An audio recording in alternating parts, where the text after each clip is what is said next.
There are a handful of recorded lectures online by Jim Rohn, who has definitely become one of my favorite thinkers over the years. And I found this little nugget the other day that I wanted to share. He says, there are 4 emotions that will change your life: disgust, decision, desire, and resolve. And I want to talk about the first one because I found the story to be incredibly powerful and also relatable, right, in various aspects of life over the years. So he frames it by talking about a Girl Scout walking up to his front door to try and sell him some Girl Scout cookies when he's 25 years old. And he's broke, doesn't have any money at the time, and tells her what I assume to be a white lie as to why he can't buy the cookies at that particular time. Right, so he tells her that he can't. She walks away. He says after he closes the door and goes back inside, he felt something that completely changed his life. Disgust. An overwhelming feeling that he simply didn't want to live like that anymore. He didn't want to lie. He didn't want to be broke. And I'm quoting him. He says, the day you can say I've had it may not be the day it ends, but the day it begins.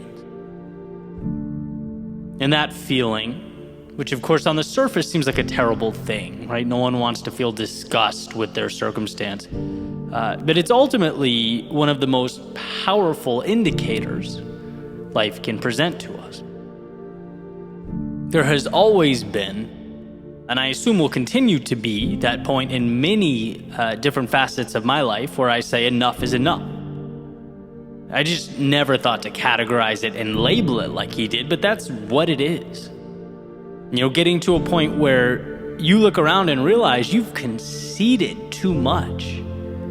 You've strayed too far beyond what matters to you. You've left too much on the table. That feeling, again, while uncomfortable, is often what becomes the first step towards that which is truly meaningful, a better version of yourself. A realization, by the way, that's not some denunciation of who you are, right? It's not saying, I'm not good enough or I'm inadequate. I would describe it as the exact opposite. It's thinking enough of yourself to acknowledge that you're better than this. It's saying, yeah, there's a reality where I stay the same, where I don't change, where I allow this to just be my life.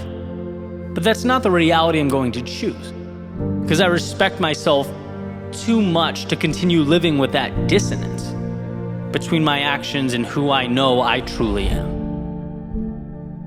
And I think at a deep level, we all understand this. You know, so many times in life, funny enough, we don't change until we have to. Until our backs are completely against the wall. It took me years in my previous professional life to say enough is enough, but ultimately got to that point. I've been there in relationships, been there with my creative work, been there with my finances.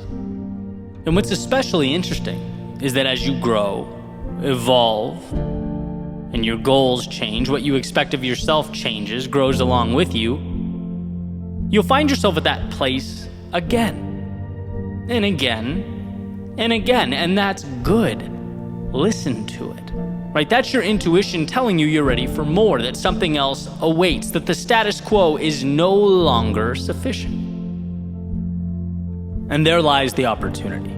Right, to recognize and associate that feeling of disgust, as Rohn calls it, with the need to change or an opportunity to change before things blow up or become more difficult than they need to be.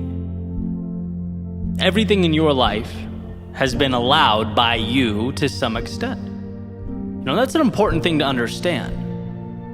If there's someone in your life that's making it hell, you, to an extent, are responsible for that, right? No one gets your time without your permission. If you're doing things that don't move, motivate, or inspire you, well, the reality is you're choosing those actions.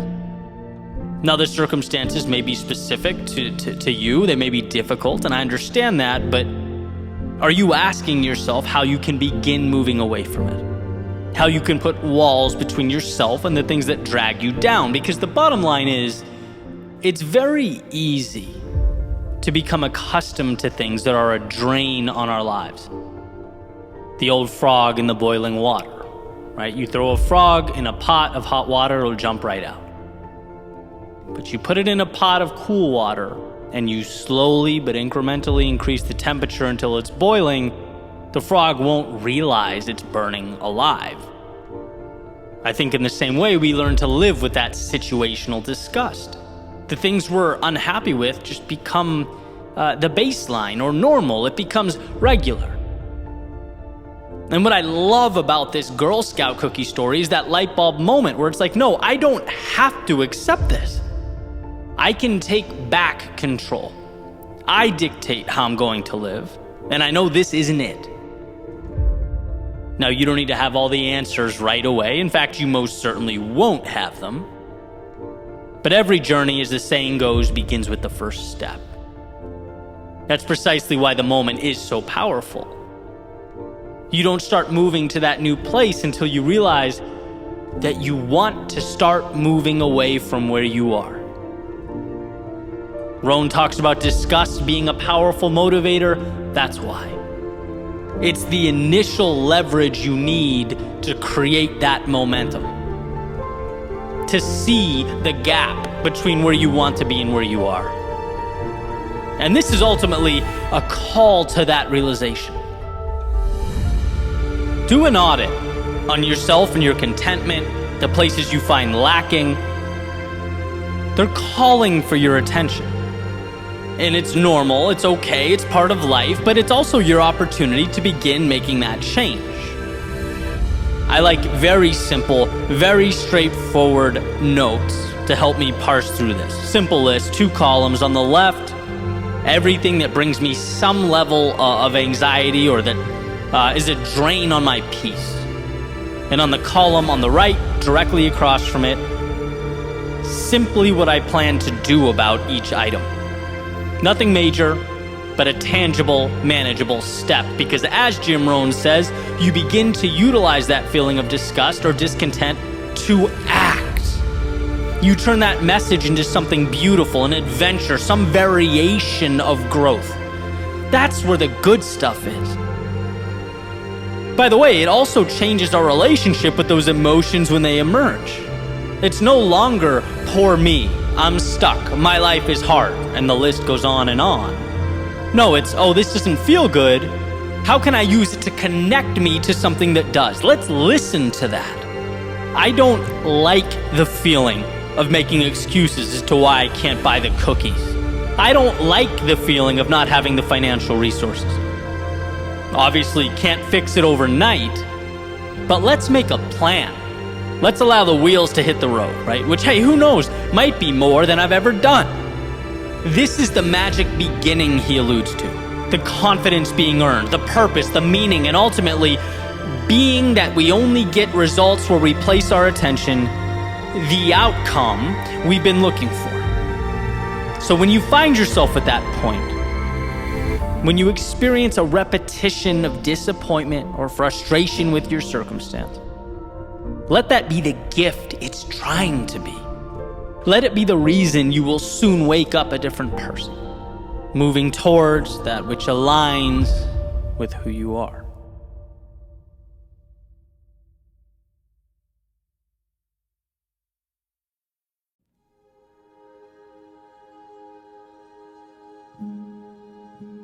Sometimes I wonder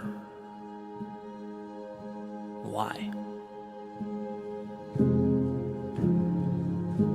Why does this season of life feel like it's one undesirable outcome after another? What happened to the law of averages? When is the win? Where is the light at the end of the tunnel? Why would I continue going in this direction when it feels like that spot on the horizon I've been chasing has eluded me? Why? Why are my results not aligning with my output? It's hard to wake up and do this. It takes all of me to give this much. Sometimes I wonder, where is the delayed gratification everyone speaks of? Where's the fruit of my labor, the arm on my shoulder that says this is why it was all worth it? Why hasn't the payoff shown itself? Why? And why does it seem like every curveball materializes at the worst possible time? Why won't my body cooperate now when I need it most? Why does my mind play with the worst case scenarios? Why does an already challenging path have to be more difficult than it is now? How many ways do I have to feel pain? Why does discomfort follow me around? Why won't life let me shake this? Why?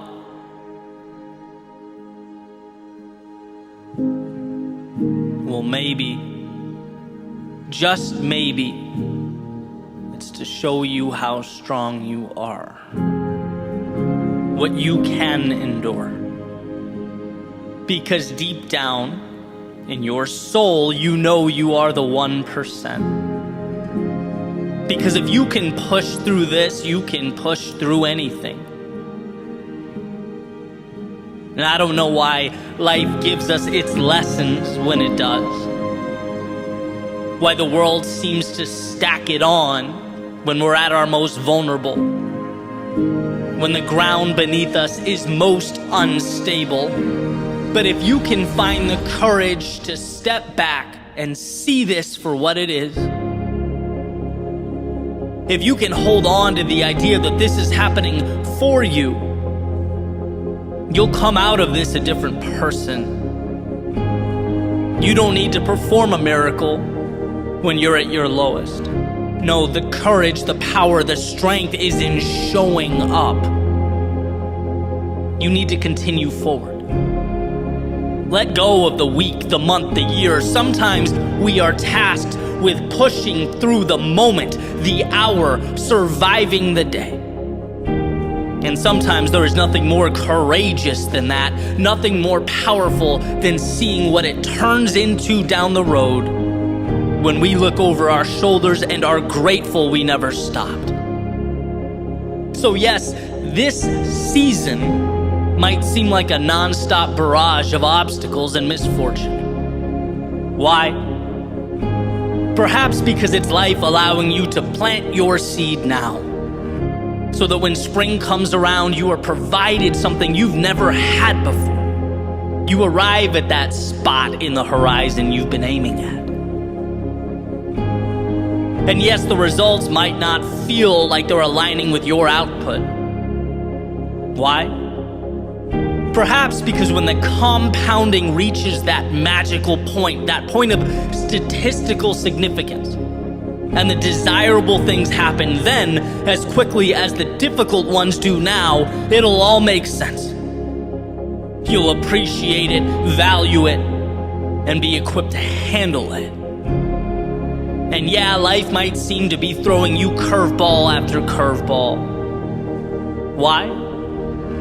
Perhaps because if you can trudge forward now, when your body's tired, while navigating the trials and tribulations of life, when you can bring greatness into existence under duress, just imagine what waits around the corner.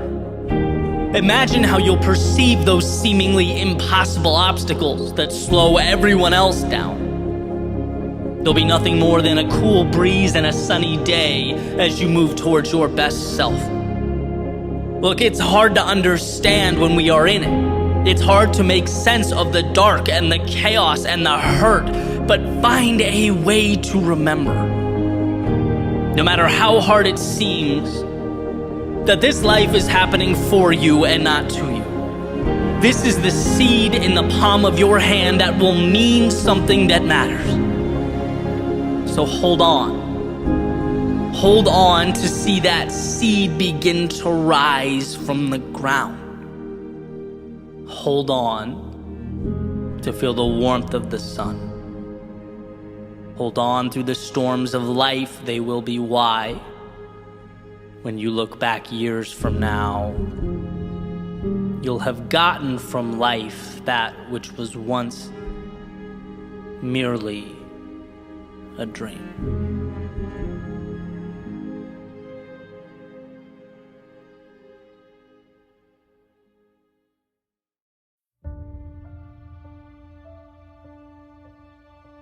What is failure? Perhaps when the plan falls apart.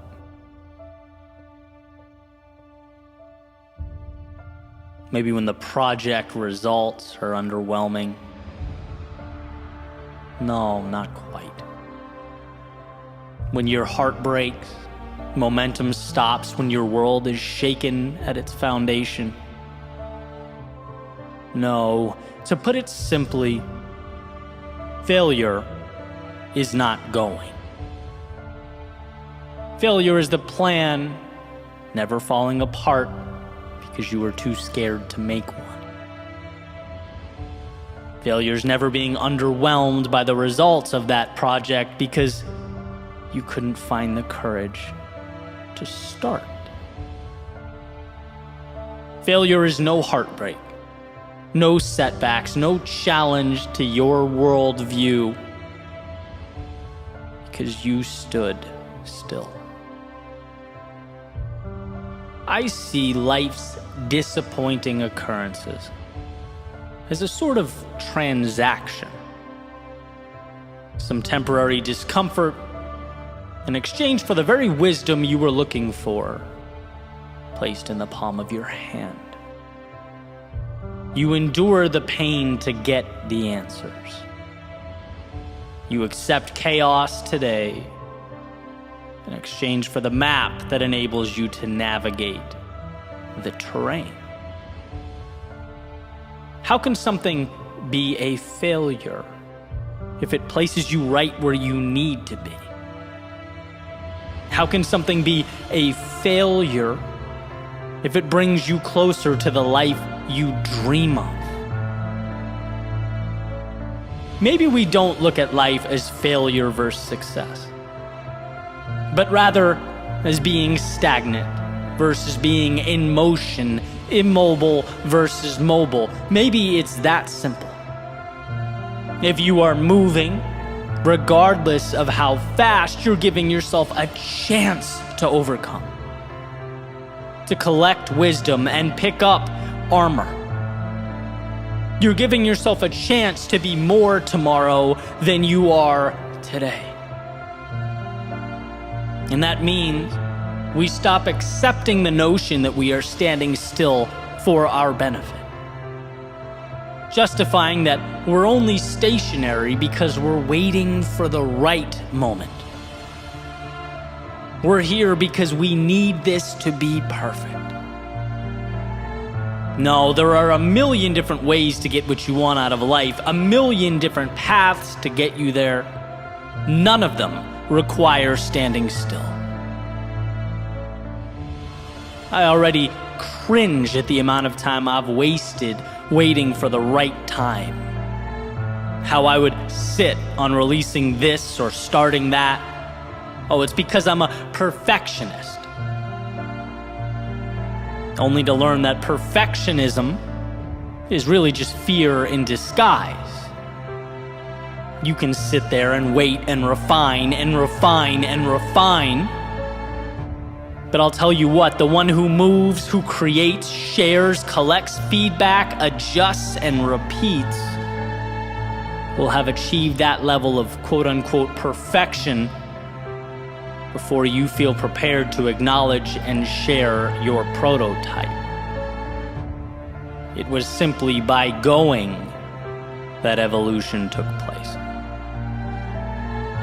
And it took me a long time to grasp this, to understand it, and a part of me didn't want to believe it, as I found it inherently uncomfortable. But life rewards the bold. It always has and always will, calling for a sort of calculated recklessness. Great things are achieved by doers, who can put their egos aside and let the world humble them on their way to the next attempt. In Ron Chernow's biography on Washington, one of the common themes, which I believe made Washington one of the most influential people in the history of mankind, was his ability to think, analyze, seek out the opinions of people around him, and then, once decided that was that, he was all in. The rubber had met the road. This was now the way. And I find power in that, as overthinking is so often our undoing, right? Weighing out worst case scenarios, contingency plans, this versus that. When progress requires that we spend a little bit of time deciding which general direction we go, but most importantly, that we start. And I think we've all been guilty of this. Overanalyzing, over-planning. But just like a sailor can't predict the winds, we can't predict all life's variables. Again, it's deciding on a general direction and then trusting ourselves to navigate life's obstacles as they arise. It's finding trends and patterns along the way and doing our best to utilize them as we move forward. There will be points where the road ahead seems overwhelming, the obstacles too abundant to make sense of, where the mind compels you to stay where you are and stare out in awe. It will suggest that what's behind you is safer, that the world you know contains fewer monsters than the world you don't. It might even convince you that whatever ambitions you had weren't really that important, that you could easily live without them. And the longer you stand there, the longer you listen to that voice, the louder it gets. You dismiss it with every step forward. Your momentum is a dagger through the heart of any doubt that once tried to occupy the precious real estate behind your eyes. You don't have to outthink it, outsmart it. You just have to move forward. And what you find is that the mountains you once peered up at weren't all that they seem.